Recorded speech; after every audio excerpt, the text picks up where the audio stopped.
ولا قوة إلا بالله العلي العظيم. بسم الله الرحمن الرحيم. الحمد لله رب العالمين، والصلاة والسلام على سيد الأنبياء وأشرف المرسلين بالقاسم محمد وآله الطيبين الطاهرين الذين أذهب الله عنهم الرجس وطهرهم تطهيرا.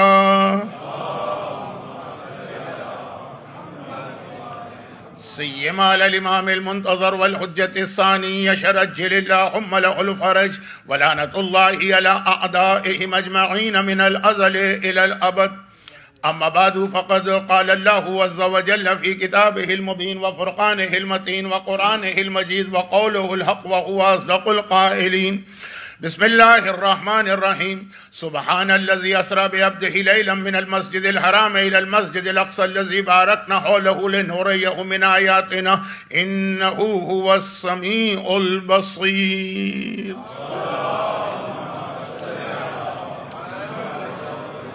11th of محرم 1447 ہجرہ کی یہ مجلس تھوڑا سا پہلے عشرے کی باقی مجالس کے سبجیکٹ یا ٹاپک سے ہٹ کے ہوگی تھوڑا سا، اس لیے کہ آج کی مجلس تو میں نے پہلے دن سے ہی عرض کیا تھا چاند رات کی مجلس سے کہ 11 محرم کی مجلس اور چاند رات کی مجلس مومنین کرام کی مجبوریوں کی وجہ سے ذرا سی تعداد کم ہوتی ہے، تو جو موضوع چل رہا ہوتا ہے اس کو چاند رات کو شروع نہیں کیا جاتا، 11 محرم کو اس کو کنٹینیو نہیں کیا جاتا ہے. لیکن جو ایک بات میں نے شب عاشور کی مجلس میں کہی تھی کہ شب عاشور کی مجلس میں نے عرض کیا تھا کہ اس مجلس کا جو سبجیکٹ ہے پورا نہیں، ایک اس پر یقیناً ایک اعتراض ہوگا، کریٹیسزم ہوگا، لوگوں کو کچھ کنفیوژن ہوں گے، تو 11th of محرم کو اس کا مختصر میں جواب دوں گا. وہ مجھے پہلے ہی سے معلوم تھا، کئی سالوں سے پتہ نہیں کیا ہوا ہے، قدرتی ایک پیٹرن بن جاتا ہے شب عاشور کی مجلس کا، اور 11th محرم کو اس کا جواب دینا پڑتا ہے. پہلے سے کچھ چیزیں آدمی کو پہلے سے معلوم ہوتی ہیں نا، کہ جیسے دو آدمیوں میں جھگڑا ہو رہا تھا، تو جھگڑا ہوتے ہوتے ایک نے دوسرے سے کہا کہ رک جاؤ ورنہ میں تمہیں ایسا پنچ ماروں گا کہ تمہارے 34 دانت ٹوٹ جائیں گے. 34. قریب کھڑے ہوئے کسی نے کہا کہ دانت تو 32 ہوتے ہیں.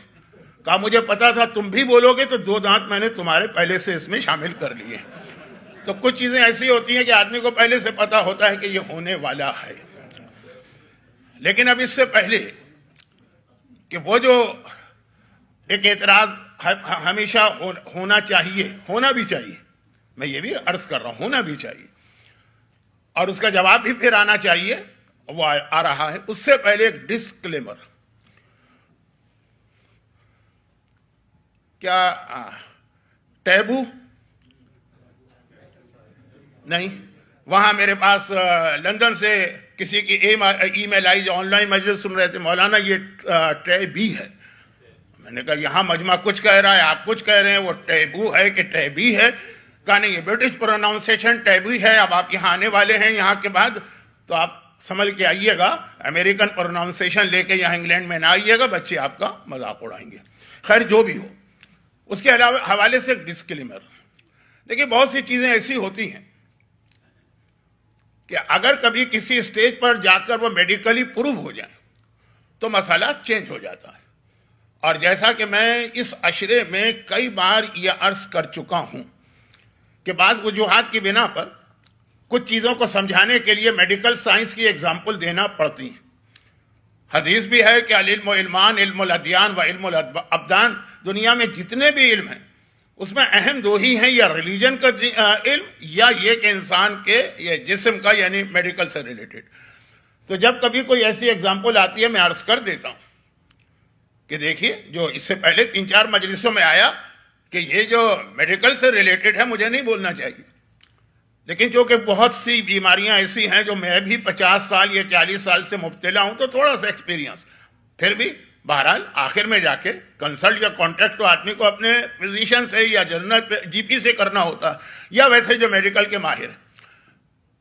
اسموکنگ اس کی بہترین مثال ہے ہمارے حوزہ علمیہ میں جب یہ مسئلہ سمجھایا جاتا ہے کہ حلال و حرام کا، تو اس میں کیٹیگری آتی ہے نا کہ مباح، یا چیز واجب ہے کرنا لازم ہے، یا چیز حرام ہے چھوڑنا لازم ہے، یا چیز مستحب ہے چھوڑ سکتے ہو لیکن بیٹر ہے کہ یہ کام کر لو، یا چیز مکروہ ہے کر تو سکتے ہو بیٹر ہے کہ نہ کرو، اور ایک مباح بالکل 50-50 برابر۔ تو اس میں ایگزامپل ہی 100 سال سے میں کہہ رہا ہوں کہ ایگزامپل ہی اسموکنگ کی آتی کہ اسلام میں بالکل مباح، نہ یہ واجب ہے، نہ یہ حرام ہے، نہ یہ مکروہ ہے، نہ یہ مستحب ہے، یہ مباح۔ لیکن یہ اس وقت کی بات تھی کہ جب اسموکنگ کے حوالے سے کسی قسم کی کوئی ریسرچ نہیں تھی، بلکہ جیسا کہ آپ کو معلوم ہے یہ بہت ایک اہم موضوع ہے جو میں ایک جملے میں سمیٹ رہا ہوں، کیونکہ میرا اصل موضوع آج کچھ اور جو مومنین آ گئے ان کے ساتھ میں کچھ زیادہ زیادتی نہیں کرنا چاہتا، لیکن ایک چھوٹی سی چیز، یہ ایک طریقہ ہے ان لوگوں کا، کہ ان لوگوں کا جہاں پہ آپ بھی بیٹھے ہیں، یہ پورا جو ایک سسٹم ہے کہ پہلے ہمیں ایک چیز کا عادی بناتے ہیں، اور جب ہم کو عادت ہو جاتی ہے تو کہتے ہیں نہیں یہ تو غلط چیز ہے، یہ نہیں ہونا چاہیے۔ وہ ہمیں درخت پہ چڑھا دیتے ہیں لیڈر کے ذریعے، پھر لیڈر اپنی بغل میں دبا کے چلے جاتے ہیں، اب وہاں لٹکے ہوئے ہیں ہم کہ ہم کیا کریں۔ جس کی بیسٹ ایگزامپل میں کہہ رہا ہوں وہ ہے بریسٹ فیڈنگ۔ مجھے یاد ہے اپنا بچپنا ارلی 60s جو پاکستان میں یہ جو پاؤڈر ملک آیا تھا، کتنے اس کے فضائل آ رہے تھے، یہ ساری ملٹی نیشنل کمپنیاں تھیں جن کے پروڈکٹ تھے۔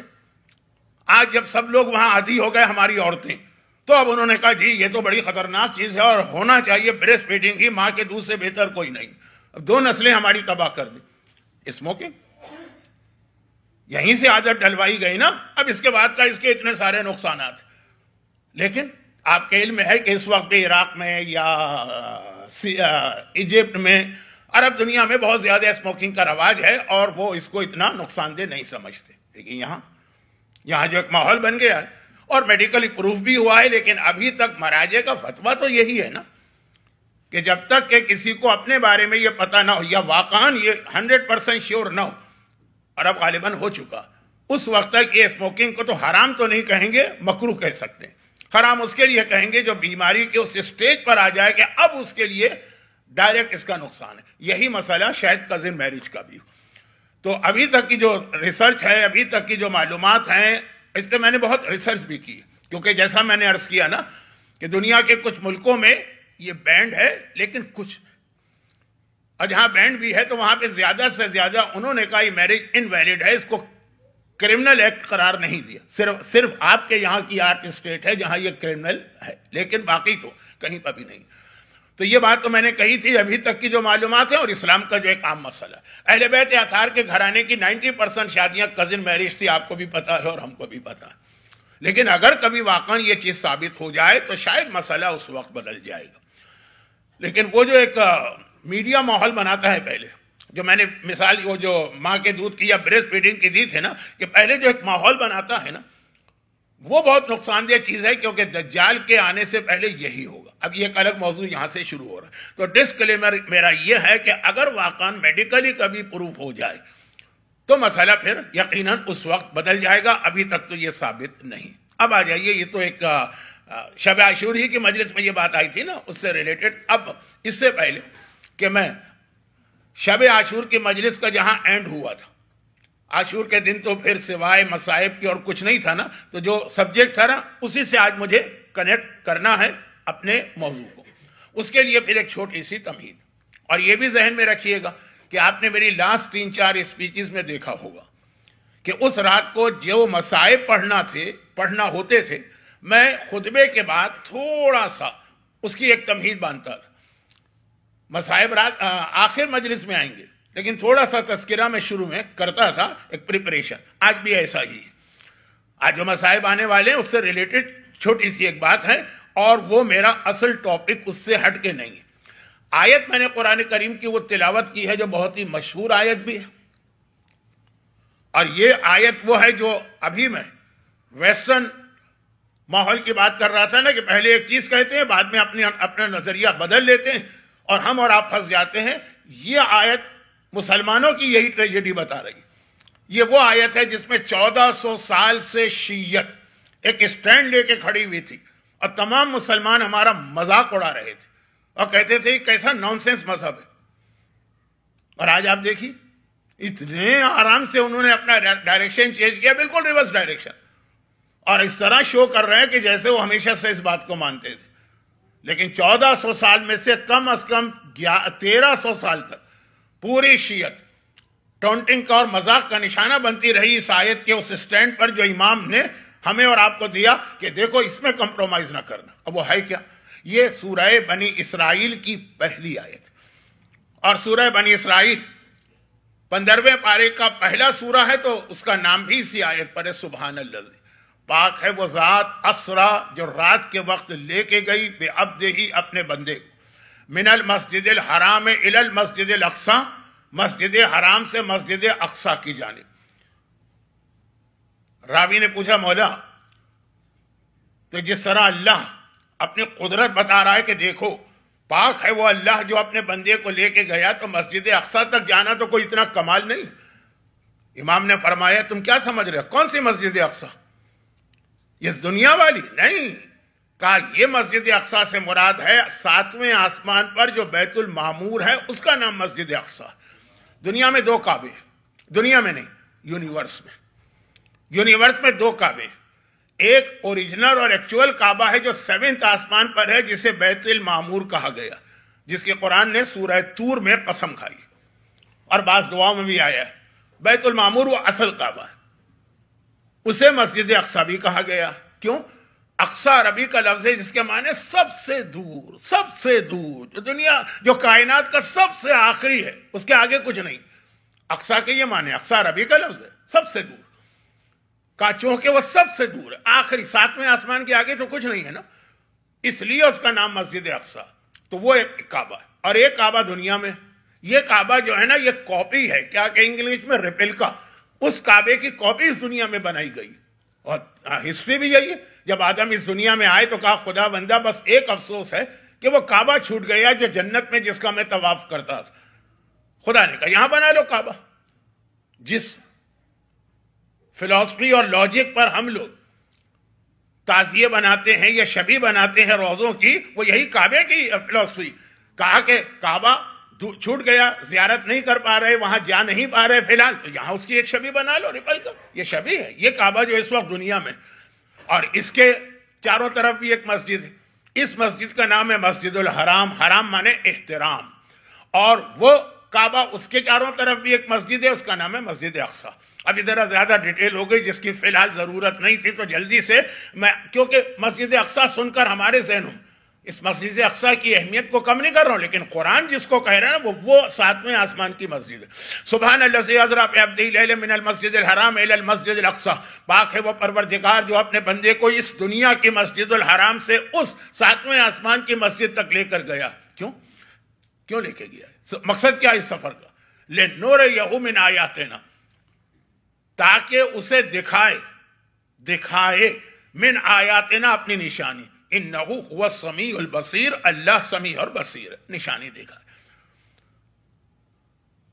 اب 1400 سال سے کیا مسئلہ تھا؟ 1300 سال تک معصوم نے کہا کہ اس بات پہ کوئی کمپرومائز نہیں کرنا کہ ہمارا جج جو رات کے وقت آسمانوں پر گیا تو فزیکل اس باڈی کے ساتھ گیا، اور چونکہ اس زمانے کی سائنس کہتی تھی یہ امپاسبل ہے، اسپیس ٹریولنگ ہو ہی نہیں سکتی۔ وہ آسمان کو جو ہے سالڈ چیز مانتے تھے، جیسے یہ چھت ہے، کہا کیسے کوئی آدمی جائے گا، یہ تو ٹکرا کے رک جائے گا یہاں پہ، اس کے لیے یا تو اس کو توڑا جائے، آسمان کو توڑا جائے تو قیامت آ جائے گی۔ تو پھر کیا ہوا؟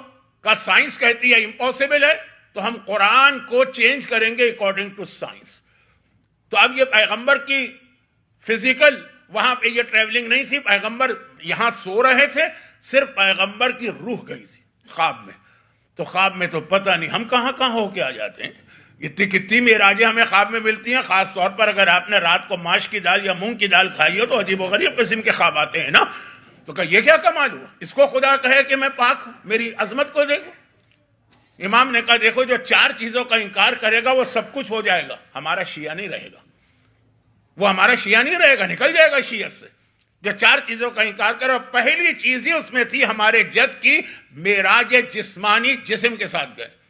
سائنس کچھ کہتی رہے، سائنس کا مذاق نہیں اڑانا ہے، لیکن سائنس جو کہ انکمپلیٹ ہے، ابھی تو ریسرچ ہوتی رہے گی۔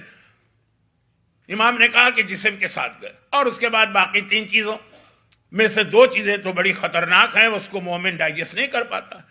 کہا دوسرا یہ ہے کہ منکر و نکیر کے قبر میں سوال، اور تیسرا ہے عذاب قبر، اور چوتھا ہے ہماری شفاعت۔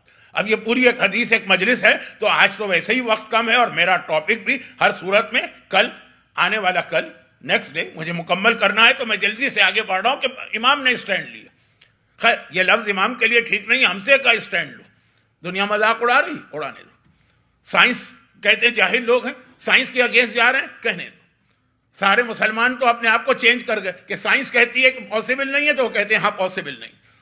لیکن آج آپ دیکھیے تو یہ تو اس طرح سے مسلمان آیت کو پیش کرتے ہیں دنیا کے سامنے جیسے ہمیشہ سے وہ اس نظریے اور اس عقیدے کو ماننے والے تھے، کیونکہ اسپیس ٹریول آج کل بچے کا کھیل ہو گیا۔ خیر تو اب خلاصہ یہ ہے کہ قرآن نے کہا اس کا مقصد کیا تھا۔ اللہ کو، اور بہت مشہور چونکہ یہ شب معراج کی جو ہمارے ہاں محفل ہوتی ہے، گرچہ وہ خود اپنی جگہ ایک ڈاؤٹ فل مسئلہ ہے کہ شب معراج کی ڈیٹ کیا ہے، چھوڑ دیجیے، لیکن اللہ نے کام لے کے گئے تو مقصد کیا تھا؟ لِنُرِيَهُ مِنْ آیاتنا، اپنی سائن دکھانا، سائن آف اللہ وہ دکھانا۔ تو اللہ کی سائن تو اس دنیا میں جگہ جگہ پھیلی ہوئی ہے، ہر چیز اللہ کی سائن ہے، پتھر بھی اللہ کی سائن ہے۔ وہ قرآن کی آیتیں میں کوٹ نہیں کرنا چاہتا، کہا نہیں سب سے بڑی نشانی دکھانا، سب سے بڑی سائن، اور وہ کیا ہے؟ مولا کا مشہور جملہ ہے انا آیت اللہ الکبریٰ، اللہ کی سب سے بڑی بیگسٹ نشانی میں ہوں۔ اور اللہ کا رسول آسمان پہ اس لیے گیا تھا، بہت یہ پورا الگ میرا اشرہ ہے معراج، دبئی میں لوگوں نے سنا ہوگا پورا معراج، 10 مجلسیں بھی کم ہیں، لیکن میں کسی اور نتیجے پہ آپ کو لے جانا چاہ رہا ہوں جو بالکل آپ کے لیے انیکسپیکٹڈ ہوگا۔ کہا کہ اللہ نے، میں اللہ کی سب سے بڑی نشانی ہوں، آیت اللہ الکبریٰ، میرے لیے اللہ کے رسول کو لے جایا گیا، یعنی ولایت علی کے لیے۔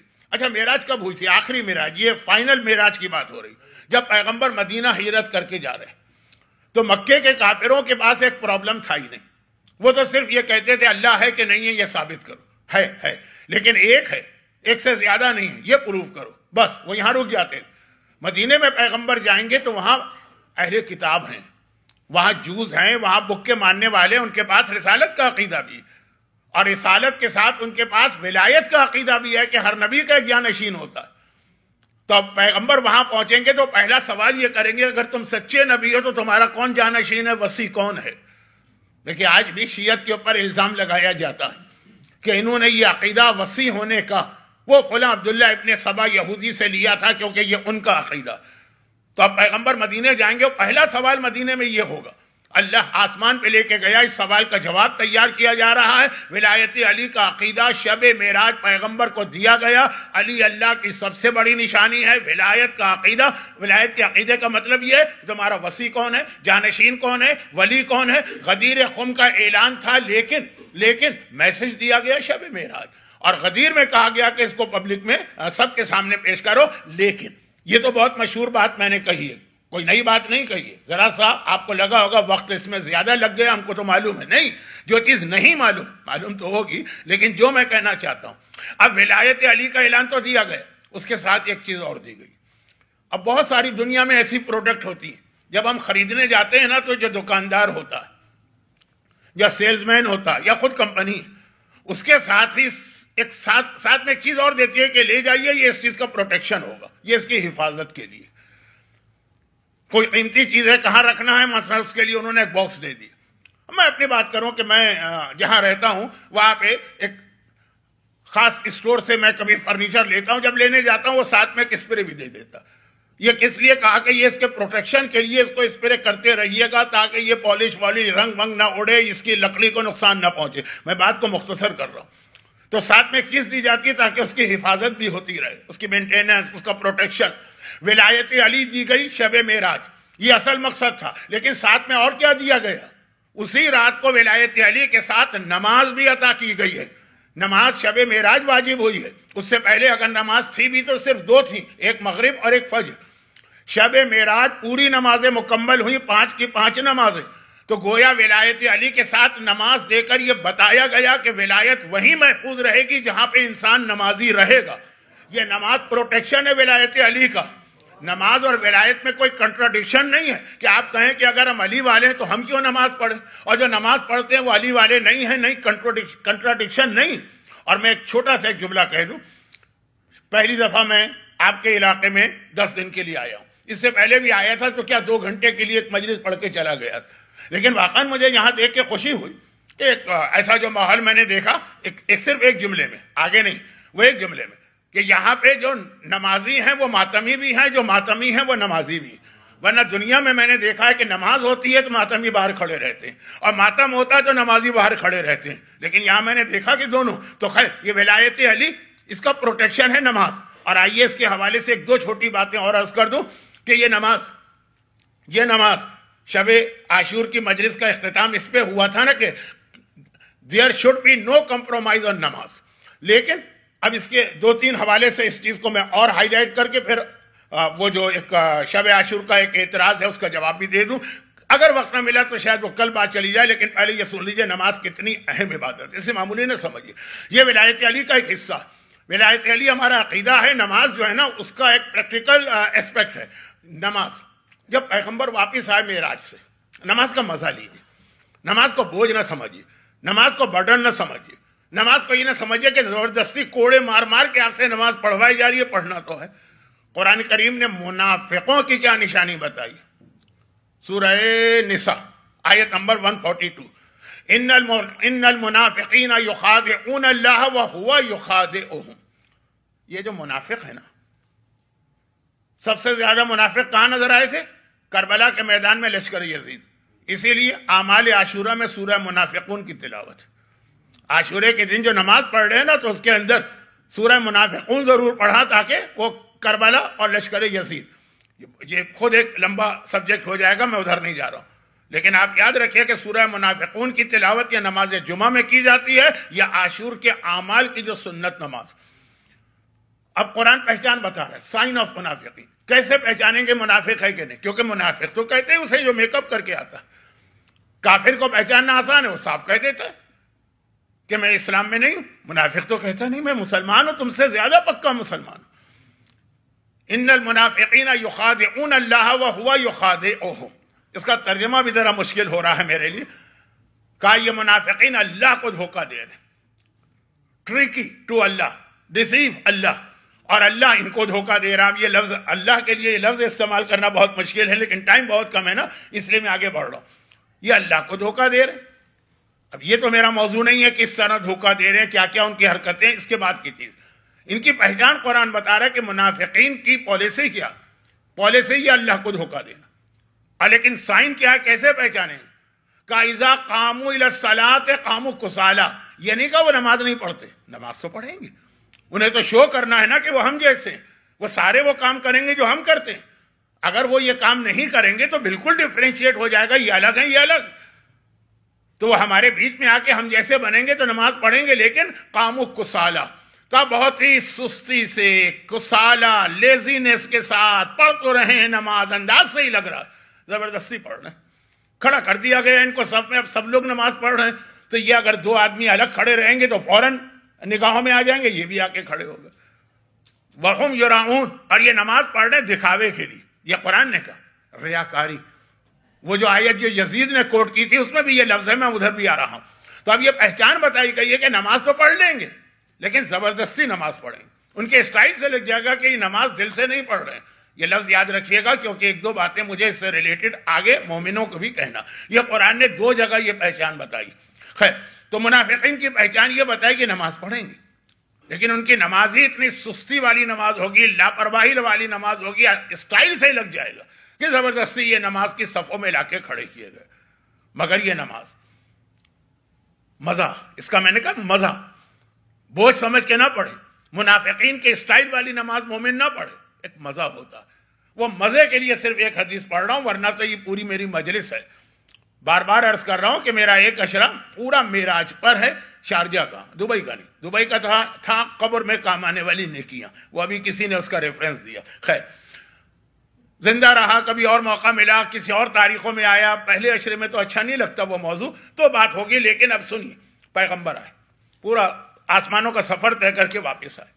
جب واپس آئے تو اپنی ٹریولنگ کے حالات بتانے لگے، میں پہلے آسمان پہ گیا تو یہ دیکھا، چوتھے پہ یہ دیکھا، ساتویں پہ یہ دیکھا، پھر وہ منزل آ گئی کہ جبرائیل نے کہا کہ آگے نہیں بڑھ سکتا. ساری چیزیں روک رہا ہوں تو معراج اتنا انٹرسٹنگ سبجیکٹ ہے، چلا گیا تو چلا گیا، پھر میرا موضوع کہیں کا کہیں. لیکن اس میں پھر جنت میں گیا، جنت میں یہ دیکھا، جہنم کا وزٹ کیا، جہنم میں یہ گناہ گار، وہ ساری تفصیل بتائی. اور بہت مزے لے لے کہ پیغمبر یہ بتاتے ہیں. سننے والے جو مخلص ہیں ان کے دل میں بھی ایک خیال پیدا ہوا، ایک سوال ان کی زبان پہ آ گیا. میں اکثر اپنی ایک مثال دیتا ہوں، ذرا بہت ہی معمولی سی مثال، کہ اب یہ مجالس کی برکت کی وجہ سے، ممبر کی خدمت کی وجہ سے ساری دنیا میں ایسی ایسی جگہوں پہ جانے کا موقع ملتا ہے کہ اتنے ممالک میں تو کوئی ملینر بلینر بھی نہیں جاتا.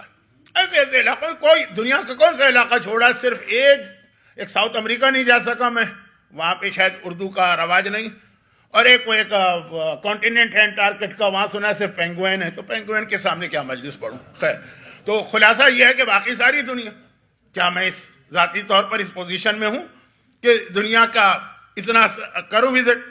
اچھا، اب جب گیا نئی نئی چیزیں، اب آج کل تو میڈیا کی وجہ سے بچے بچیاں بغیر گئے ہوئے ہر چیز دیکھ لی ہے، لیکن جبکہ میں بات کر رہا ہوں بہت پرانی بات، بہت پرانی بھی نہیں، 30-40 سال، آ کے بتایا یہ تھا یہ تھا یہ تھا. اب سوئٹزرلینڈ بھی گیا، ڈزنی لینڈ بھی گیا، سنگاپور بھی گیا، ساری چیزیں. بچے سنتے ہیں نا، شوق ہوتا ہے. کہا آپ اکیلے ہو یا ہم کو نہیں گھمائیں گے، کبھی ہمیں نہیں لے جائیں گے، ہم بھی دیکھنا چاہتے ہیں. بچے تو بچے ہیں نا، ڈزنی لینڈ پہ تڑپ اٹھتے ہیں، سوئٹزرلینڈ پہ تڑپ اٹھتے ہیں. اب پیغمبر معراج کر کے آ گئے. سلمان فارسی ہیں، ابو ذر غفاری، عمار یاسر ہے، مقداد ہے، یہ مخلص صاحب. یا رسول اللہ، اب یہ میرا جملہ ہے، ان کا نہیں. سارے مزے آپ نے لے لیے، ہم کو نہیں ملے گا. پیغمبر نے کیوں نہیں ملے گا، تمہیں بھی معراج ملے گی. الصلاۃ و معراج المومن، یہ نماز جو ہے نا، یہ مومن کی معراج ہے. یہ نماز پڑھو گویا 7ویں آسمان پر اللہ کے بعد پہنچ گئے ہو، وہ سارے مزے مل رہے ہیں. یہی وجہ ہے کہ جو دعا آپ کی کبھی قبول نہ ہو، وہ نماز کے قنوت کے اندر آپ کو دعا مانگے وہاں پہنچ جائیں گے آپ، کیونکہ وہاں ہیں، پہنچ نہیں جائیں گے آپ، آلریڈی وہاں ہیں. بھئی کسی سے آپ کو کوئی چیز چاہیے، اب آپ کانٹیکٹ کر رہے ہیں، وہ کہیں ہے، آپ کہیں ہے، فون کیا جا رہا ہے، کسی کو بیچ میں ڈالا جا، اور اگر بالکل فیس ٹو فیس وہ آپ کے سامنے ہی آ گیا جس سے آپ کو چیز چاہیے، تو کتنا آسان ہے کوئی چیز مانگنا. معراج مومن قرار دیا نماز کو، کہ نماز تمہیں وہاں تک لے جاتی ہے بارگاہ الہی کے اندر. تو مزہ لیجئے نماز کا، یہ سمجھیے جیسے آپ اللہ سے باتیں کر رہے ہیں اور اللہ کے سامنے کھڑے ہو کر. اچھا، اصلی نماز کی پہچان بھی یہ بتائیے. اب یہ الگ بات ہے کہ ہر آدمی کی اپنی ایک کیپیسٹی ہوتی ہے، ہو سکتا ہے کہ ہم ایسی نماز نہ پڑھ سکیں، لیکن سمجھ لیں کہ نماز ہے کیا. ایک مثال بھی دی گئی کہ جب نماز پڑھو تو بس یہ سمجھو کہ جیسے تم اللہ کے سامنے اور اللہ کو دیکھ رہے ہو، بالکل سامنے، آمنے سامنے، فیس ٹو فیس. کہا کہ فرزند رسول، یہ امام کی حدیث ہے، یہ تو بہت مشکل. تو کہا کم از کم یہ سمجھ لو کہ اللہ تمہیں دیکھ رہا. اسی طریقے سے نماز پڑھو جیسے اللہ تمہیں دیکھ رہا ہے، تم نہیں دیکھ پا رہے لیکن اللہ تو تمہیں دیکھ رہا ہے نا. یہ جملہ بہت اہم جملہ. اگر میں بہت ہی مختصر ایک بات ابھی کروں، گرچہ میرا ارادہ اس کی تفصیل میں جانے کا ہے، لیکن لگ رہا ہے کہ شاید آج ٹائم نہ بچے، بہت ہی مختصر بات کروں کہ مثلا ہماری خواتین، اللہ ہم کو دیکھ رہا ہے، بال بھی نظر نہ آئے، کلائی بھی نظر نہ آئے، نماز کے مسائل ہیں نا. تو اب یہ امام نے کہا کم از کم ایٹ لیسٹ ایسی نماز تو پڑھ لو کہ جیسے تم اللہ کے سامنے کھڑے ہو، تم اس کو نہیں دیکھ رہے لیکن وہ تمہیں دیکھ رہا. جب آپ کو پتہ چل جائے کہ آپ کی مانیٹرنگ ہو رہی ہے، یہ کیمرے ویمرے کے سامنے آگے آدمی کیسے پاگل ہو جاتا ہے نا. اور اس کے بعد یہ جو سی سی ٹی وی ہے، تو اس نے تو بہت سے بدماشوں کو شریف کر دیا اس سی سی ٹی وی نے. تو کہا کہ تم اس طرح نماز پڑھو. اب یہ نماز کے مختلف پہلو تو بتائے جا رہے ہیں، لیکن جہاں تک میں آپ کو لے جانا چاہ رہا ہوں وہ کوئی اور منزل ہے. وہ کیا؟ وہ یہ کہ اذان جو ہے وہ ہم اذان دیتے ہیں. اذان کے اختتام پہ ایک لفظ آتا ہے حیا علی خیر العمل. حیا علی خیر العمل، بہترین عمل کی طرف آؤ. مجلسوں میں ریگولر آنے والے ہر مومن کو پتا ہے کہ اذان میں یہ جملہ غدیر خم کی اذان میں شامل کیا گیا. غدیر کا قافلہ جا رہا، پیغمبر کو قافلہ روکنا ہے. اس زمانے میں روکنے کا طریقہ یہ تھا اذان دلوا دو. اذان دو گے سب پورا قافلہ رک جائے گا. لیکن جو اذان سنی لوگوں نے تو پہلی مرتبہ ایسی اذان سنی، پہلے تو سمجھے شاید بلال حبشی نے غلطی سے یہ کہہ دیا. انسان ہے نا، غلطی سے کبھی کہنا کچھ ہے، زبان پہ کچھ اور آ جاتا ہے. لیکن بلال نے وہ جملہ ریپیٹ بھی کیا. ایک بار نہیں اذان میں حیا علی خیر العمل، 2 بار ہے نا، ریپیٹ بھی کیا. اب پتہ چل گیا کہ غلطی سے بلال کی زبان پہ نہیں آیا، ان کو انسٹرکشن بہترین عمل کی طرف آؤ. اور بہترین عمل کیا تھا؟ من کنت مولا کا اعلان.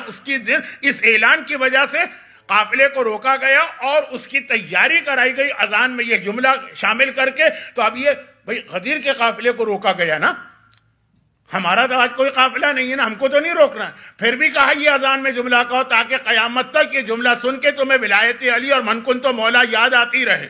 ہر اذان کا ہر حی علی خیر العمل یاد دلاتا ہے کہ علی تمہارا مولا ہے، علی تمہارا مولا.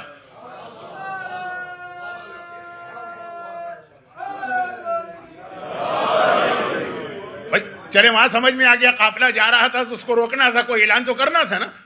آج تو کوئی قافلہ نہیں جا رہا، آج تو ہم کو نہیں روکنا. پھر بھی یہ جملہ بتا رہا ہے کہ یہ جب سنو کہ جملہ علی کی ولایت یاد آ جائے. اب ایک بات اعلان ہوا بہترین عمل، اور جیسا میں نے کہا کہ خالی غدیر میں نہیں، اب قیامت تک کے لیے اذان میں یہ ہے نا بہترین عمل بہترین عمل. اب ہم انتظار کر رہے ہیں ولایت کے لیے، لیکن ہم انتظار کر رہے ہیں کہ بہترین عمل کی بات کہی گئی تو وہ کیا ہمارے سامنے کیا عمل آ رہا. جیسے مثلا اگر آپ کے سامنے کوئی بہت عجیب قسم کا،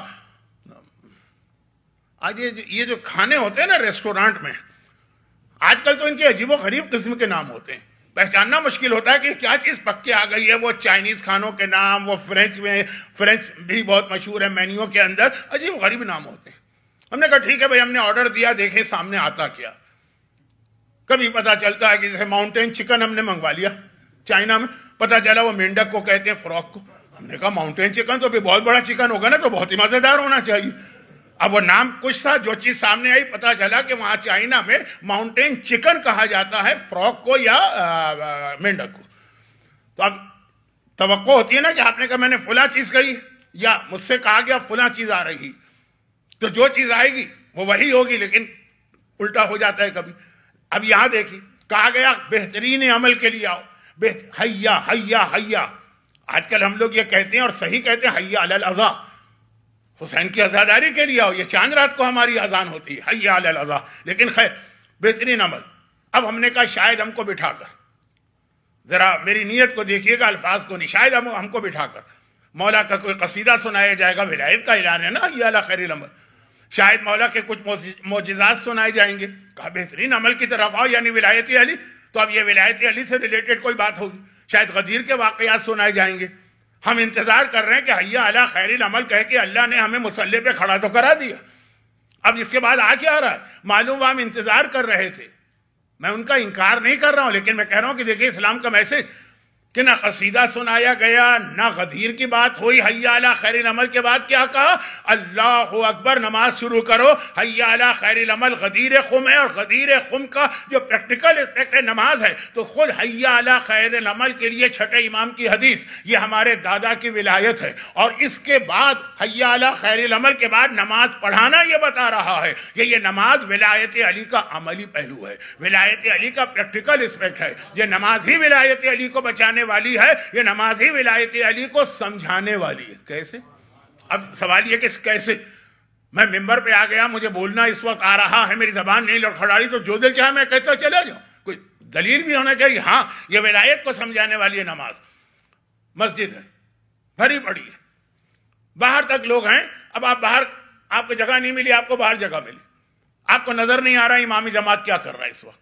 آپ نے دیکھا سب لوگ رکوع میں، آپ بھی رکوع میں جھک گئے. کیوں؟ آپ نے کہا امام رکوع میں ہوگا. بھائی کیسے پتا؟ تم نے تو امام کو نہیں دیکھا، تم تو باہر کھڑے ہو، تم نے تو آخری صف کو دیکھا. کہا کہ نہیں، جب سب لوگ جھکے ہوئے ہیں تو یہ امام کے پیچھے نماز پڑھ رہے ہیں نا، امام رکوع میں گیا ہوگا تو یہ لوگ رکوع میں گئے ہوں گے. آپ آئے مسجد میں، آپ نے دیکھا سجدے میں پڑے لوگ، آپ باہر ہیں، آپ کو نظر نہیں آ رہا، امام نظر ہی نہیں آ رہا، مجمع اتنا، لیکن آپ بھی سجدے میں چلے گئے کہ وہ امام سجدے میں ہوگا تب سب لوگ گئے. یہی ولایت علی ہے کہ جو علی کر رہے ہیں وہی تمہیں کرنا ہے. تم نے دیکھا نہیں ابھی علی کو، لیکن دیکھ رہے ہو کہ علی کے پیچھے والوں کا ایکشن کیا ہے. تم نے کہا امام بھی اسی حالت میں ہوگا، تمہیں بھی وہی حالت اختیار کرنا ہے. یہ نماز ہے جو ہمیں بتاتی ہے کب جھکنا ہے، کب کھڑا ہونا ہے، کب بولنا ہے، کب خاموش رہنا ہے. مغرب کی نماز میں الحمد زور سے پڑھو، ظہر کی نماز میں الحمد آہستہ سے پڑھو. لیکن خواتین کے لیے کہا گیا کہ اگر نامحرم آواز سن رہا تو وہ نمازیں بھی آہستہ پڑھو جو مرد زور سے پڑھتا. یہی ہے ولایت علی. جو علی کہیں جہاں کھڑا کر دیں کھڑے ہو جاؤ, جب بٹھا دیں بیٹھ جاؤ, جب لٹا دیں تو لیٹ جاؤ, جب بولنے کی اجازت دیں تو بولو, جب خاموش رہنے کی بات کرے تو خاموش ہو جاؤ. اسی کا نام ولایت ہے. ولایت اس کا نام ہے کہ جو امام کہتے جائیں وہ تمہیں کرنا ہے. تو نماز, ہر نماز ہمیں ولایت علی کی عملی ٹریننگ دیتی ہے کہ اس طرح سے پڑھنا ہے. اور یہی وجہ ہر مومن یا مومنہ کہتا ہے نا کہ اللہ نے ہمیں اولاد دے دی, اور کچھ ہو کہ نہ ہو, بس یہ محب اہل بیت رہے. اولاد چاہے بیٹا ہو چاہے بیٹی ہو, ہر ایک کی تمنا ہوتی ہے محب اہل بیت رہے. اب ذرا دیکھیے اسلام ہم کو یہ کس طرح سے پیغام دے رہا ہے. بڑوں کو نماز سکھاتے رہیے, وہ سیکھنے کو تیار نہیں, سناتے رہیے, وہ سننے کو تیار نہیں. اور اگر زیادہ بدتمیز قسم کے لوگ ہیں تو وہ کہتے ہیں کہ نماز کا مطلب ہے آپ فضائل اہل بیت کے منکر ہیں. ارے ان دونوں کے اندر کیا ربط ہے کہ نماز کی بات کا مطلب ہے فضائل کے منکر. لیکن ایک ایسا اسٹیج بھی آ جاتا ہے نا ضد میں. میں یہ چیزیں بتانا نہیں چاہتا کیونکہ وقت میرے ہاتھ سے نکل رہا ہے, لیکن ایک بات کہہ رہا ہوں. اچھا یہ تو ہو گیا دینی اعتبار سے ہر آدمی کی خواہش. جو دیندار لوگ ہیں نا کہتے ہیں کہ بس اور کچھ ملے کہ نہ ملے, اولاد پیدا ہو, یہ مرتے دم تک یہ علی والی رہے, وہی پہ اہل بیت رہے, عزادار حسین رہے, یہی خواہش. دنیاوی اعتبار سے مجھے یہاں کا تو پتہ نہیں, لیکن ہمارے ہندوستان اور پاکستان میں جو میں نے پرسوں رات کو کہا کہ ہر ایک کو اپنا بیٹا ڈاکٹر بنانا تھا یا انجینئر بنانا تھا, اور اتنا پریشر ڈالا جاتا ہے بچوں کے اوپر کہ بچے سوسائڈ پہ سوسائڈ کرتے ہیں. اب کراچی یعنی پاکستان میں تو ذرا سا بچے جو ہیں وہ بہت ان میں کانفیڈنس آ گیا ہے, ورنہ مجھے یاد ہے جس زمانے میں گریڈ 10 کا ایگزام دیتا تھا, رزلٹ آنے کے دن کراچی میں ایک پل ہے نیٹی جیٹی جس کے نیچے سمندر بہتا ہے, وہاں پولیس کا پہرا لگتا تھا, کیونکہ رزلٹ میں جو بچے فیل ہو جائیں ان کی ایک بڑی تعداد وہاں سے جمپ لگا کے سوسائڈ کر لیتی. اب تو خیر نہیں, اب تو کوئی پرواہ نہیں ہے بچوں کو, لیکن انڈیا میں ابھی بھی میں کیس سنتا ہوں. تو اب یہ ہے کہ کیوں کہیے کہ اتنا والدین کا پریشر ہے کہ اس کو انجینئر بنانا ہے, ڈاکٹر بنانا ہے, چارٹرڈ اکاؤنٹ بنانا ہے, جو بھی. اب یہ ساری آپ کی دنیاوی خواہشات, وہ آپ کی دینی خواہش. اسلام کی کیا خواہش؟ ابھی بچہ پیدا ہوا نہ بولنے کے قابل ہے, نہ سننے کے قابل ہے, نہ سمجھنے کے قابل ہے. ابھی پیدا ہوا ہے, گود میں اٹھاؤ, اذان کہو, اور اذان کہتے کہتے کہو حی علی الصلاۃ, حی علی الصلاۃ. یہ بچہ ابھی ایک دن کا بھی نہیں ہوا ہے, اس سے کہو آؤ نماز کے لیے, آؤ نماز کے لیے. یعنی اسلام بتا رہا کہ اصل خواہش یہ ہونا چاہیے کہ یہ باقی کچھ بنے کہ نہ بنے, نمازی ضرور بنے, کیونکہ نمازی بنے گا تو حسین کا عزادار بھی بنے گا اور علی کی ولایت کا ماننے والا بھی بنے گا. کوئی حکم اسلام کا بغیر کسی مصلحت یا حکمت کے نہیں ہوتا. ورنہ کہنا کیا چاہیے تھا کہ بھئی اس کے کان میں اذان کہو, لیکن آدھی کہو, جہاں اذان کے 2 حصے, آدھا عقیدہ ہے آدھا عمل. اللہ اکبر اللہ اکبر, اشہد ان لا الہ الا اللہ, اشہد ان محمد رسول اللہ, اشہد ان علی ولی اللہ, یہ عقیدہ کہ بس یہاں تک کہو کافی ہے. یہ عقیدہ اس کے پہنچا دو نہیں, اس کے بعد کا حی علی الصلاۃ بھی کہنا ہے, اور اس بچے کے کان میں کہنا جو میں نے کہا نہ بولنے کے قابل ہے, نہ سمجھنے کے قابل ہے دنیاوی اعتبار, نہ نماز پڑھنے کے قابل ہے. یہاں بڑوں کو آپ سمجھا کے تھک جائیے, وہ نماز پڑھنے کو تیار نہیں ہے. اسلام کہتا ہے بچہ پیدا ہوا اور اس کے لیے نمازی بننے کی تمنا کرو. اب آ جائیے, یہ مختلف پہلوؤں سے بات کو ایک منزل تک لے جا رہا ہوں, کیونکہ اصل جملہ تو گزر گیا کہ وہ نماز اس طرح سے آپ کو علی والا بناتی ہے جیسا علی چاہتے ہیں. بھئی آپ ویسا علی والا بنے جیسا آپ چاہتے ہیں, یہ تو کوئی کمال نہیں ہے نا. ویسا بنے نا جیسا علی چاہتے ہیں, تو یہ نماز ہی ہم کو سکھاتی ہے. اب آ جائیے اس میں ایک چھوٹی سی بات اور, آپ میں سے تقریباً سب لوگ سوائے نہیں, اب یہ یہاں امریکہ کے لیے جملہ صحیح نہیں ہے لیکن محاورتاً سن لیجیے. بہرحال آپ کی روٹس یا انڈیا ہے یا پاکستان ہے یا ایسٹ افریقہ. بہت سے تو پیدا بھی وہاں ہوئے ہوں گے, بعد میں یہاں آئے, لیکن بہرحال اب 2-3 جنریشن ہو گئی ہیں, تو مجمع میں بہت سے بچے کیا جوان بھی کہتے کہ ہم تو یہیں پیدا ہوئے, لیکن بزرگ وہاں سے آئے ہوں گے. کیوں آئے؟ وہ بھی دنیا ہی کا ایک حصہ ہے نا, یہ بھی دنیا کا ایک حصہ ہے. اس کو چھوڑ کے یہاں پہ کیوں آئے؟ میں کوئی بہت زیادہ سخت بات نہیں کہنا چاہتا ہوں, میں کہتا ہوں کہ بہرحال آپ کے ذہن میں ایک مقصد ہوگا نا, اور بہت ہی شارٹ کہہ دوں تو مقصد ہوتا ہے یا دنیاوی فائدے اور یا پھر اپنی جان اور عزت کا تحفظ. جو ماحول مسلمان ملکوں کا بن گیا تھا خصوصاً صاحبان ایمان کے لیے. کتنی شہادتیں عراق میں ہوئی تھی, کتنی شہادتیں سیریا میں ہوئی, کتنی شہادتیں پاکستان میں ہوئی. چلے میں پاکستان کی بات کرتا ہوں, میرا ملک کسی مقصد کے تحت یہاں آئے نا. اچھا قرآن کریم سے آیت سن لیجیے مقصد کیا ہونا چاہیے. حضرت ابراہیم اپنی بیوی اور بیٹے کو لے کے آ رہے ہیں. کہاں آ رہے ہیں؟ کہ ایسی جگہ آپ آئے ہیں. ذرا میں اپنے جنم بھونی یعنی پاکستان کی توہین نہیں کرنا چاہتا، بہت اچھا ملک ہے، لیکن بطور مثال کہہ رہا ہوں کہ آپ اپنے حساب سے آئے ہیں ایک اس جگہ کو چھوڑ کر جس سے اچھی جگہ آپ کو ملی. اور یہ ہیومن نیچر، دنیا میں ساری ترقی آج انسانیت نے اسی وجہ سے کی. غار میں رہنے والا اسکائی اسکریپر میں گیا کیوں؟ کہ انسان کی فطرت میں یہ ہے کہ وہ خراب سے اچھے کی طرف جاتا، کم از کم دنیاوی اعتبار سے. ویسے دینی اعتبار سے بھی ہونا یہ چاہیے، وہ بات کا موضوع ہے. اب یہ ہے نا، آئیں. ابراہیم کہاں ہیں؟ ابراہیم اس علاقے میں جو دنیا کا اس وقت سب سے بہترین علاقہ تھا، یہی فلسطین وغیرہ کا علاقہ، یعنی ویدر بہترین، زراعت کے اعتبار سے وہاں کی زمین اتنی فرٹائل، دنیا بھر کے پھل وہاں پیدا ہوتے ہیں، دنیا بھر کی زراعت اس زمانے میں تو اور زیادہ، دولت کے انبار. اور کہاں آ رہے ہیں؟ اپنی بیوی اور بچے کو لے کر. بیوی یعنی دوسری بیوی ہاجرہ اور بیٹا یعنی اسماعیل. کہاں لے کے آ رہے ہیں؟ مکے میں. کون سا مکہ؟ اس وقت کیا تھا مکہ؟ اس وقت مکے میں کچھ نہیں تھا، کچھ نہیں تھا، نہ کوئی بلڈنگ، نہ کوئی درخت، حتی پانی تک نہیں تھا. تبھی تو زمزم جاری ہوا. ریت، صحرا، ریگستان، ڈیزرٹ فاکس ہیں یا بڑے بڑے پائتھن اور اسنیکس ہیں، خطرناک ترین جانور وہاں لے کے آ رہے ہیں. کچھ نہیں. لیکن کیوں لا رہے ہیں؟ ریزن کیا؟ ہمیں تاریخ میں نہیں جاتا ہوں، میں کہتا ہوں قرآن کیا کہہ رہا ہے. سورہ ابراہیم کی 35ویں آیت، جو میں نے اولاد کی اصلاح والی ایک نماز پڑھی تھی، کہاں وقت نکلا جا رہا ہے، اولاد کی اصلاح والی نماز پڑھی تھی، اس میں سورہ ابراہیم کی ایک آیت کوٹ کی تھی، اور شب عاشور کے مجلس میں بھی یہ آیت میں نے ریپیٹ کی تھی، مگر اس آیت سے پہلے کی آیت، وہ آیت بھی ابھی دوبارہ پڑھ رہا ہوں لیکن پہلے. رب انی اسکنت من ذریتی، اسکنت یعنی سکونت، اے خدا میں اسکنت، میں سکونت دے رہا ہوں، من ذریتی، اپنی ذریت اور اولاد کو. اسماعیل کو لے کے آئے بے وادن، ایسی جگہ، غیر ذی زرع، جہاں پہ ایک پتی گھاس کی بھی نہیں، گھاس کی ایک پتی جہاں پہ نہیں اگتی ہے، وہاں پہ میں اپنی اولاد کو لے کے آ رہا ہوں.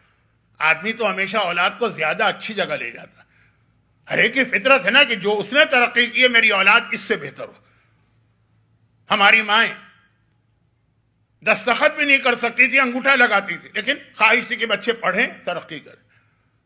باپ نے 5 گریڈ پاس کیا ہے، بچہ جو ہے میٹرک پاس کرے، میٹرک پاس کیا ہے باپ نے، بچہ جو ہے مثلا کالج جائے، باپ کالج گیا بچہ یونیورسٹی جائے، باپ یونیورسٹی گیا بچہ مثلا PhD اور سب کچھ کرے.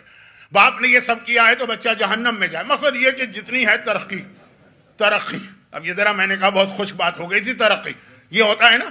ابراہیم اتنی بہترین جگہ سے اپنے بیٹے کو لے کے آ رہے ہیں. اب پاکستان میں دیکھیں، گاؤں میں رہنے والا شہر میں آتا، چھوٹے شہر والا بڑے شہر میں جاتا، بڑے شہر والا پھر مثلا یورپ آتا، یورپ والا مثلا امریکہ آتا. ترقی. ابراہیم کیا کر رہے ہیں؟ الٹا، ریورس. اور اس کا ریزن بتا رہے ہیں. کیا ریزن بتا رہے ہیں ذرا دیکھیے، ایک لفظ ہے بس ریزن. رب انی اسکنت من ذریتی بواد غیر ذی زرع عند بیتک المحرم.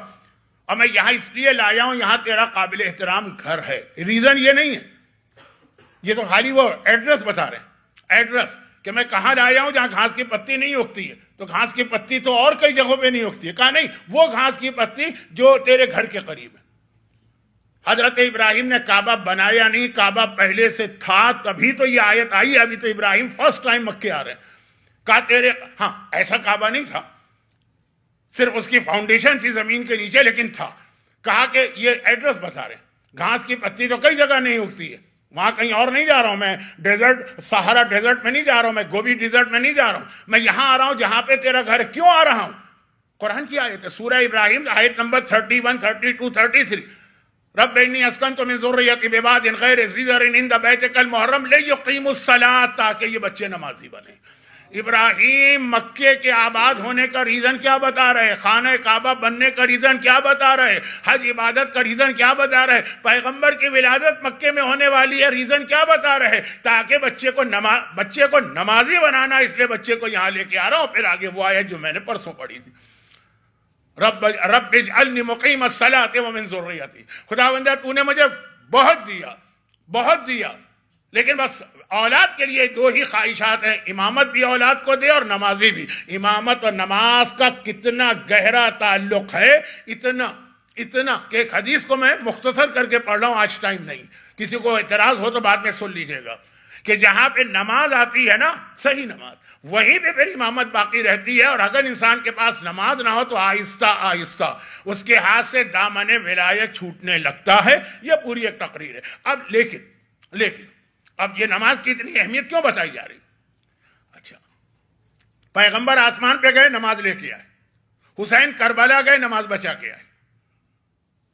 یہ نانا اور نواسے کا یہ جو کومبو ایک قسم کا جہاد ہے نا، یہ کل آئے گا۔ آج مجھے پڑھنا تھا لیکن ٹائم نہیں رہا، لیکن آخری جملہ دونوں کا یہ، نانا معراج میں نماز لے کے آئے، حسین کربلا جا کے نماز بچا کے آئے۔ نفس المحموم میں شیخ عباس قمی نے یہ روایت لکھی ہے نا، کہ جب دربار شام میں چوتھا امام جا رہا تھا، کسی نے راستے پہ روک کے کہا کہ اتنی آپ نے زحمتیں اٹھائی ہیں، مقصد کیا؟ اور اسی وقت اذان کی آواز آ رہی تھی، امام نے کہا ہمارا مقصد صرف یہ تھا کہ یہ اذان اور نماز بچ جائے۔ بہت جلدی میں نے روایت پڑھ دی، ورنہ میں مزے لے کے پڑھتا ہوں، ٹائم نہیں۔ تو اب یہ جو ہے نا کہ رسول نماز لائے، حسین نے نماز بچائی، مگر اس کی اتنی اہمیت کی وجہ کیا؟ ایک وجہ یہی کہ نماز خالی ایک 2 رکعت کی عبادت نہیں ہے، نماز پوری آپ کی مینٹلٹی چینج کرنے والی چیز۔ نماز کا وقت آیا، آپ خود دیکھتے ہیں نا، آپ چیک کرتے ہیں میں پاک ہوں کہ نہیں۔ پاکی اور نجاست کا تصور اسلام میں جو ہے نماز کے ذریعے سے ہر وقت یاد کرایا جاتا ہے، یہ ایک چیز ہے نا اسلام میں۔ ہماری خواتین ہیں، وہ اپنے لباس چیک کرتی ہیں اگر واقعاً ان کو وہ نماز پڑھنا ہے جو اہل بیت چاہتے ہیں، اور قرآن نے بھی ایک منافقوں کی نماز بتائی، تو چیک کرتی ہیں کہ ایک بال بھی نظر نہیں آ رہا، یہ کلائیاں وغیرہ سب ڈھکی ہوئی ہیں، پورا لباس پراپر ہے کہ نہیں۔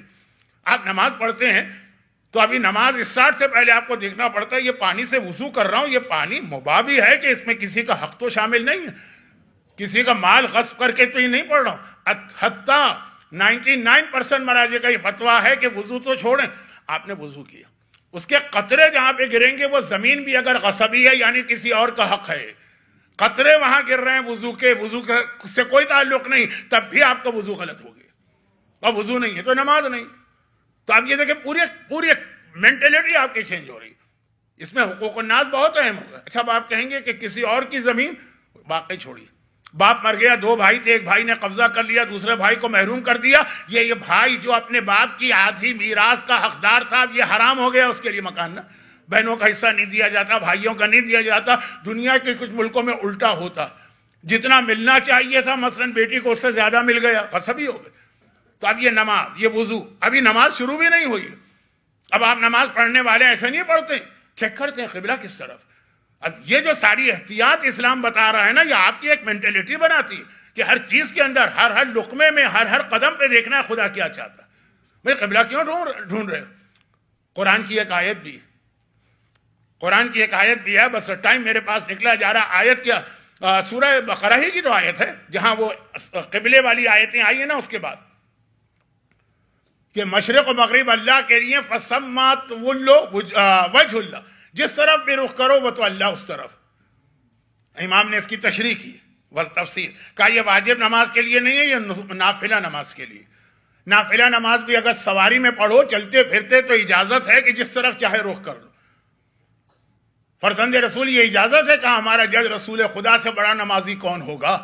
وہ اپنی اونٹ کے اوپر سواری میں نماز پڑھتے تھے، اور اونٹ کسی بھی ڈائریکشن میں ہے، رسول اللہ نافلہ نماز۔ تو اب یہ ہے کہ مومن کہے کہ بھئی اللہ تو ہر طرف ہے، کہیں بھی رخ کرو، نہیں، نماز کے لیے قبلہ رخ ہونا ضروری ہے، چیک کیا جاتا ہے یا ستارے سے، یا وہ جو آج کل قبلہ ایپ ہیں۔ اب میں آپ کو یوں بات بتا دوں، جو کل پرسوں کزن میرج کے لیے بات ہوئی تھی، آج میں نے ڈسکلیمر تو دیا، 4 الگ الگ ایپ میں نے استعمال کیے، چاروں قبلے کی الگ ڈائریکشن بتا رہے۔ یہ کوئی مرجع، کوئی مجتہد، کوئی نجف، کوئی قوم، کوئی old man sitting in the Najaf والی بات نہیں ہو رہی۔ مہاراجے کو یہی تو کہا جاتا ہے نا، اولڈ مین سٹنگ ان دا مرجع، اس کو کیا پتا کہ کیا ہو رہا، old man sitting in Najaf ہے، یہ وہ نہیں، یہ مختلف ایپ۔ اور کون سی کمپنی ہوگی؟ ایک ایپل کا ایپ تھا، گوگل کا ایپ تھا، دو تو بہت مانی ہوئی کمپنیاں، اس کے علاوہ ٹھیک ہے آپ کہیں گے بہت تھوڑا سا فرق تھا، لیکن فرق ہے قبلے کا. تو یہ اب یہ ٹیکنالوجی ابھی بہت جو میوں چل رہی ہے، جو ہماری عورتیں کہا کرتی تھی، تو اس کے اوپر ہم اتنا ریلائی نہیں کر سکتے کہ اپنے واجبات چینج کر دیں. چاند کے حوالے سے مسئلہ آتا ہے، اس طرف میں نے صرف اشارہ کیا. تو خیر اب مسئلہ یہ کہ کیوں قبلہ ڈھونڈنا؟ اللہ کا حکم ہے. بھائی یہ والی چیز اگر باقی زندگی میں بھی آ جائے، جس طرح یہاں پھونک پھونک کے قدم آگے بڑھ رہے نا، لباس بھی چیک کر رہے، جسم بھی چیک کر رہے، نجاست طہارت کا بھی خیال کر رہے، تمہیں نظر آ گیا کہ یہاں خون لگا ہوا ہے، ارے اس میں نماز ہوگی ہی نہیں ہوگی، کرتا ہے نا. تمہیں کہیں نماز پڑھنا، قبلہ کس طرف ہے اگر تمہارا اپنا گھر نہیں. یہ والی چیز جو نماز ہم کو سکھاتی ہے. مگر یہ حسینی نماز ہے، یہ غدیری نماز ہے. اور ایک یزیدی نماز ہوتی ہے جو میدان کربلا میں پڑھی جا رہی تھی. کون لوگ پڑھ رہے تھے؟ یزید کا لشکر پڑھ رہا تھا. اور کیا کہہ کے پڑھ رہا تھا کہ جلدی سے حسین کو شہید کرو، ہماری نمازیں قضا ہو رہی. خود اہل سنت ہی کا واقعہ ہے، ہمارا واقعہ نہیں. کہ ان کے کسی عالم سے اسی زمانے کے کسی کوفے والے نے جا کے پوچھا کہ میں نماز پڑھ رہا تھا، نماز کے بعد میں نے دیکھا کہ میرے کپڑے پہ مچھر کا خون لگا، اب میں پریشان ہوں، میری نماز صحیح ہوئی کہ غلط ہو گئی. سر پیٹ لیا ان عالم نے. وہ شیعہ عالم نہیں ہیں، اور اس زمانے کے میں تو شیعت تھی کہاں کھلی ہوئی. سر پیٹ لیا، رونے لگے. کہا کہ میں نے ایک مسئلہ شرعی پوچھا جو پیش آ سکتا، آپ بھی نماز پڑھ کے آپ نے دیکھا بھائی تھوڑا سا خون لگا. کہا کہ اے ظالموں، مچھر کا خون تمہارے کپڑے پہ لگ گیا تو اتنے پریشان ہو، اور فضل رسول کا خون بہا کے آ رہے ہو، اور ایک لمحے کے لیے نہیں سوچ رہے کہ کیا گناہ کبیرہ کر لیا. یہ ہے یزیدی نماز. مچھر کے خون کی اتنی فکر ہے کہ یہ خون کا ایک قطرہ بھی لگے تو نماز ہے کہ نہیں ہے. اور کائنات کا پاک و پاکیزہ طاہر و مطہر خون جو آیہ تطہیر کی سند لیے ہوئے طہارت کے اعتبار سے، وہ بہا دیا. ان کے لیے کہا قرآن نے فویل للمصلین، ان نمازیوں کے لیے جہنم کا عذاب. میدان کربلا میں وہ مرحلہ جہاد آ گیا جس کا تعلق اب حسین سے نہیں ہے، زینب سے. یہ اپنی نمازیں جلدی پڑھنے کے لیے کہ جی وہ نماز قضا نہ ہونے پائے، پورے خاندان کو شہید کر چکے. اب یہ لاشیں جلتی ریتی پہ پڑے. یہ کیسے دفن ہوئے؟ یہ تو انشاءاللہ آخری مجلس جو کل ہے اس میں مصائب آئیں گے. مگر ابھی لاشیں زمین کربلا پہ پڑے ہوئے ہیں، اور 11 محرم کا قافلہ تیار ہوگا. اسی میں ایک وہ جملہ آتا ہے نا کہ وہ شہیدوں کے سر جمع کیے جا رہے تھے تاکہ انعام لیا جائے، تو اصغر کا سر نہیں ملا. وہ مصائب میں ریپیٹ نہیں کرنا چاہتا، لیکن اس کے لیے ایک چھوٹی سی دلیل دے رہا ہوں. روایتوں میں کبھی اختلاف بھی ہو جاتا ہے نا، کوئی عالم کہتا ہے یہ روایت صحیح ہے، کوئی کہتا ہے وہ صحیح ہے. سب کا ایک بات پہ اتفاق ہے کہ جناب علی اصغر زری میں آقا حسین کے ساتھ دفن ہے. اب یہ ذرا سا اگر اختلاف ہے تو اس پر ہے کہ وہ کہاں دفن ہے زری میں. کچھ علماء کہتے ہیں کہ آقا کے پائنتی علی اکبر ہیں اور ان کے برابر میں علی اصغر ہے، بڑا اور چھوٹا بھائی دونوں سائیڈ بائی سائیڈ حسین کے پائنتی. اور کچھ کہتے ہیں نہیں، علی اصغر آقا حسین کے سینے سے لگا کے دفن کیے گئے، مگر ہیں اسی زری میں. یہ سب مانتے ہیں. اور یہ بھی روایت ہے کہ حسین نے علی اصغر کو ایک ٹیلے کے پیچھے لے جا کے دفن کیا. تو دو روایتیں کیسے جمع ہوں گی؟ اسی طرح سے جو میں نے مصائب میں پڑھا. حسین نے دفن وہاں کیا، زمین کھود کے شمر نے وہاں سے نکالا، کٹا سر لے کے گیا، باقی لاشیں کو وہیں چھوڑ گیا جہاں باقی لاشیں تھے. پھر کل مصائب سنیں گے کہ سجاد نے آ کے کس طرح دفن کی. 11 محرم کا قافلہ تیار ہو گیا، اور ایک مرتبہ حکم دیا جا رہا ہے کہ سارے کٹے سر جو شہیدوں کے ہیں یہ نوک نیزہ پہ بلند کیے جائیں. یہ آگے آگے چلیں گے، پیچھے پیچھے سواریاں آئیں گی. ان سواریوں کے مصائب میں نے چاند رات کی مجلس میں پڑھ لیے تھے، لیکن ابھی تھوڑا سا ربط ملانا. اب وہاں پہ ایک مسئلہ یہ پیش آ گیا کہ جب یہ کٹے ہوئے سر نوک نیزہ پہ بلند کیے جا رہے ہیں، ان کو آگے آگے چلانا.